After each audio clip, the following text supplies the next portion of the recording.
Hi, welcome to this video about men's mental health, particularly in this case, post-traumatic stress disorder, anxiety, depression, and obsessive compulsive disorder. I'm going to just crack on and show you some slides and explain a little bit more about what you're going to get and who I am as we go. Um, so um, Here we are. This is created to accompany a film that Adam's made.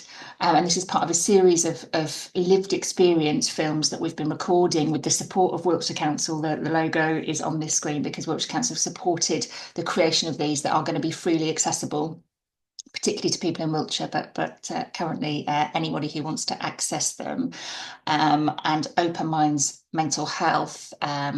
.co.uk is the company that I run, that looks after people's training around mental health and mental illness. So this is Adam. And so, as I say, this goes alongside a film that Adam's made, which you can get on my website or indeed at YouTube channel. And honestly, it's just it blew me away, Adam's experience and the openness with which Adam shared his story. You can absolutely watch this without having seen Adam's film, but well worth a watch, if you would like to see that.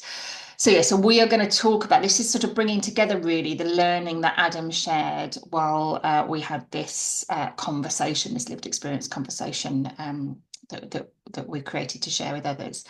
So let's start then. So Adam's story, and I'm not going to go through it verbatim, please. You know, he says it's so much better than I do, but the key things that he was diagnosed with, that the experiences that he was having resulted in a diagnosis of post-traumatic stress disorder, obsessive compulsive disorder, anxiety disorders, including generalized anxiety disorder. So where you feel generally anxious about things, overthinking things, having thought disorders, so blaming yourself, and experiencing panic attacks as well.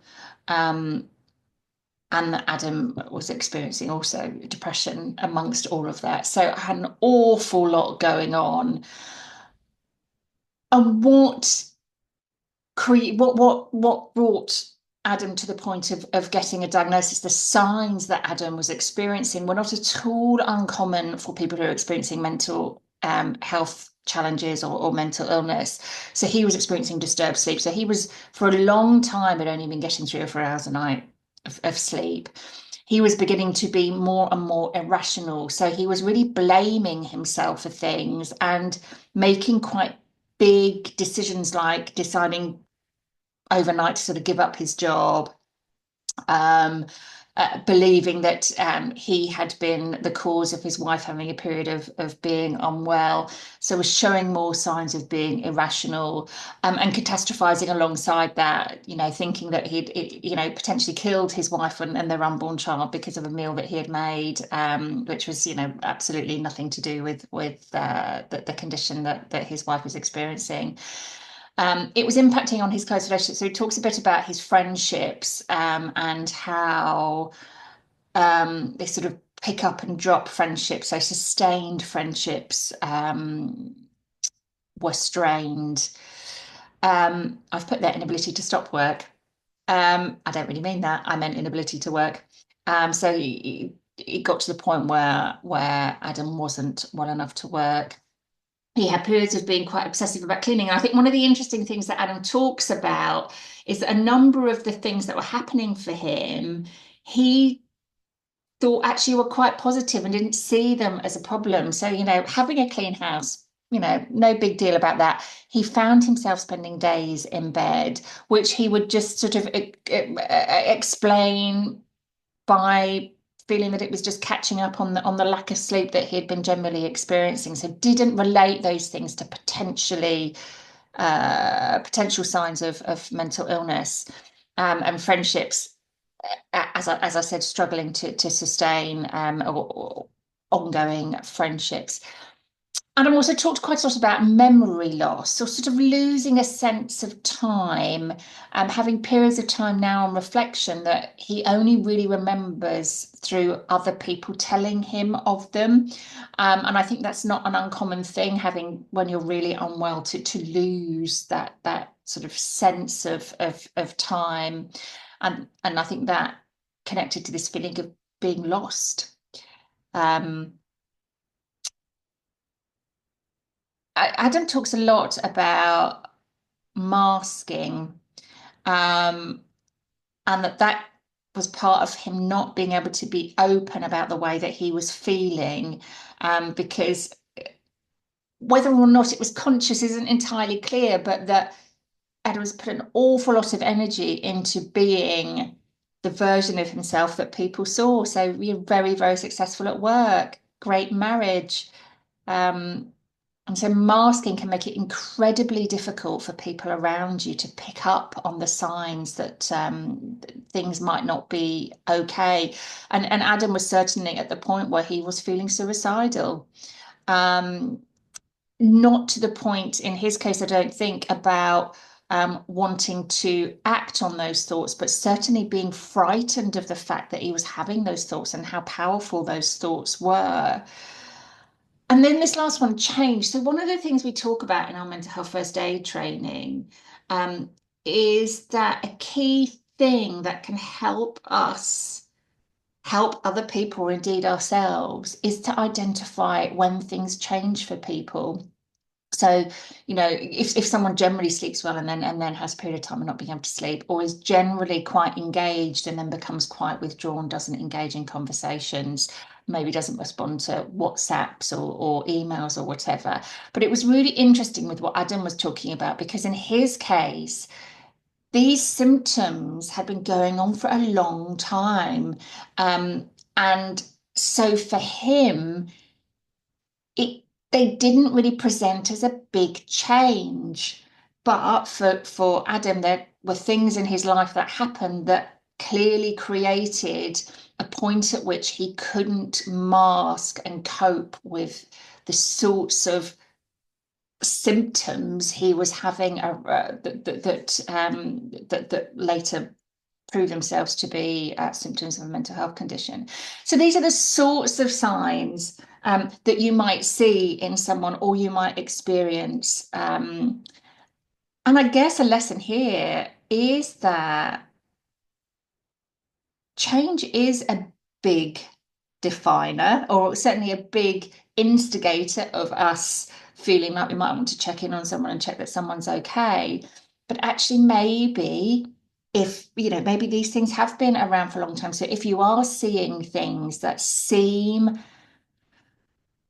like hard work, that somebody's really having to work hard to cope with life. Certainly, spending days in bed, having times of withdrawal, they're all things that absolutely make it worth us talking to people, and checking in and checking that people are all right. And so Adam talked about the things that helped, and talking. I mean, always talking seems to make a big difference to people. But beginning that conversation for somebody who is struggling or really working hard to mask and to be, the best versions of themselves that they can, aren't necessarily able to reach out and have that conversation. So it's really important, again, that if we are concerned about someone, if anything's going on for someone that might, suggest that things aren't easy for them, we need to reach out. We need to reach in and invite them to have a conversation with us, and just to be genuine and caring, and saying things like, I realize you've got an awful lot going on at the moment. Is Yeah, how are things? How are you coping with things? Fancy, do you fancy going to have a coffee and have a chat, or whatever the environment might most lend itself to that person feeling able to talk. To talking is really, really helpful, as Adam says, and as we know almost universally. Um, Adam talks about professional treatment. So Adam did have talking therapy, so psychotherapy, cognitive behavior therapy. And he also talked about something called EDMR, so eye movement desensitization and reprocessing. That rolls off the tongue. And Adam isn't the first person I'm aware of who has found this particular method of connecting with past experiences and memories being really helpful. So, how Adam described it was that it moved him from having a real visceral experience of a memory. He talks about getting sunburn or having the sun on the back of his neck, and how when he had this sort of flashback, he actually felt like his neck was burning again. He felt it in his body, those flashbacks, those memories he was having. Um, but what EDMR appears to have done for Adam is not eliminate the memories, but make them just that, make them memories that aren't those whole body experiences, which it seems has been a real game changer for Adam and really helped him manage and control panic attacks. And the PTSD symptoms that he has experienced. Adam also talks about medication. He also talks a bit about the side effects of medication, but he does talk about using medication, and medication is hugely important for so many people, particularly in the early stages of being unwell and starting to get help with through talking therapies or life changes or whatever else needs to happen. And there's still such a lot of stigma around medication, but it is so important. And for some people, it's an ongoing support that they have for a long period of time. But for others, it is just a part of that early process of getting well enough to be able to make the changes that might need to be made to be able to be well without medication. So yeah, medication can be really, really important. Other things he talked about helping was emotional support. So having understanding, we're going to talk a bit more about work specifically in a minute, but having the understanding of people at work, but his wife, honestly. So when I was doing the video with Adam, I was just so struck by the key role that his wife played and continues to play in him managing his mental health conditions. So in fact, I've just done a video with his wife because I'm really interested by how being the partner of somebody with a mental health condition impacts on them and their relationship. So yeah, do have a look at that one too if you're interested. But what we certainly heard from Adam was how much he felt accepted. He felt understood. There was real patience of people around him and continues to be patient um, in order that he can continue to get well and have support when he needs it, when some days are tougher than others. Something Adam mentioned as well that was interesting. So it was about highlighting symptoms, the role that other people had in talking to him and helping him see that things weren't okay. And we've just talked about the sort of warning signs and the symptoms that Adam experienced, and that when it's not change in someone, it can be difficult to spot. But I think it can make such a difference that if there are things that seem not quite right, that we're brave enough to talk to somebody about them. And again, it particularly seemed like having that reflection really helped Adam understand that maybe he needed help and he wasn't well. Other things he talks about being helpful is being granted alone time when he needs it. So if he needs to have time without his daughter or his wife, he can ask for that, and it's understood that that's something that can be helpful for him.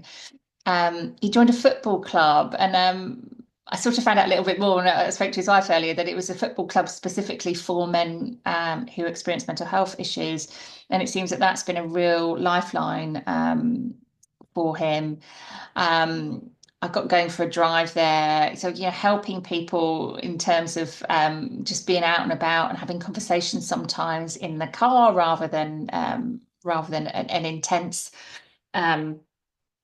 one-to-one. And then we've got here about making help with making appointments and admin. So any sort of practical task sometimes can be really helpful. It doesn't always, well, emotional support is always useful, but sometimes the practical stuff can help too. I think what became really clear with Adam's experience is what a huge help his work was. And that started right from prior to him being unwell. And that is that there was real trust in the organization, that his boss was really intuitive and aware that when Adam went to them and was that when he was in crisis and articulating that he was wanting to make big changes, that his work could see that actually he needed help and were able to put that help in place for him. So in Adam's case, there was a private health offer in his workplace that offered support for mental health issues as well as physical health issues. So that was a huge help for him to get really good, timely talking therapy right at the beginning when he really sort of hit crisis point. Um, that's not available through all workplaces, but often versions of that. So employee assistance programs are often available. And if you're watching this and you work for an organization and you think that, you know, private healthcare is outside of your ability to provide, I really encourage you to have a look at EAPs, employee assistance programs. They're not nearly as expensive as you might imagine. I looked at one for a charity I was working with a little while ago, quite a small organisation, and I think it was something like £6 per head per month. But they had very few staff, so the more people you have, the less per head it costs. So really worth looking into, because it is often, you know, if someone can pick up the phone and talk to somebody pretty much straight away, it can just make such a difference and hold them and look after them while they might go to a GP and wait for NHS support, which yeah, sadly can take some time. So yeah, EAPs certainly worth looking at. One of the things I think that also came across with Adam's employer is the amount of patience they showed, that there was no, well, you know, we'll give you a week off or 2 weeks off, or you need to be back by, you know, they really gave him the time that he needed to get well, which both made him feel really validated and wanted, and prevented him from feeling the isolation that he might have felt otherwise. But also that, you know, it meant that it could be realistic that the time he needed to get well, which nobody can really know, it's so individual, but he had the time that he needed, and he did take time off in order to get well to start with, and then was offered flexibility as he came back to work. So a phased return, again, those sorts of things can make such a difference. And getting people back into the office, because that, if you've had time off, it can be a hugely difficult thing to take that first step back. So think about how you can help someone, you know, maybe just invite them in for a coffee, yeah, rather than sort of, you know, have this big sort of start date looming as a point of anxiety. So yeah, it seems that they were really gentle and patient and flexible, and continue to be flexible. And my understanding is that, you know, Adam, so this was about 4 years ago, I think, that things really got to crisis point for Adam. And he's now back at work full time, and has I believe, enjoyed a promotion since he was back. Still needs some time sometimes. But you know, clearly he is thriving in the workplace, and his work are benefiting from the skills that he brings. So, you know, it's such a worthwhile investment for the organisation to have given that to Adam. And I've also put here about sharing stories. So one of the things Adam talks about is that he has used his experience to share with other people in the workplace. So he's done some public speaking, he's written some articles, and that's so powerful, because we started this talk about what helped at work, about trust, and having a culture where employees can know that it's an organization that gets it, is a key part of embedding that trust. And by sharing stories, by talking about mental health and mental illness in the workplace, it really will help people feel that if they become unwell, if they're struggling, hopefully before the point that they become really unwell, that they are in a place that will support them. And then hopefully their experience of mental illness or whatever the challenge might be at the time can be something that can be sort of dealt with more quickly and have less of a life limiting impact on them and impact on their work. So work can be really, really helpful. Being in work is always the aim, really. The routine, the sense of responsibility, that sense of purpose, camaraderie, teamwork, all of that can make such a difference to someone um, being well and getting well. So if we can help people stay in work, that is better for everybody. So really, I think they're the key things I wanted to share around Adam's story. So to be aware of the things that help. So really talking to people, feeling able to be open, ask if we're worried about people, approaching people, reflecting back maybe what might be happening or what we're concerned about in order that someone might feel validated and actually be able to recognize illness in themselves, that patience. Giving people the time and the signposts and the encouragement to seek help.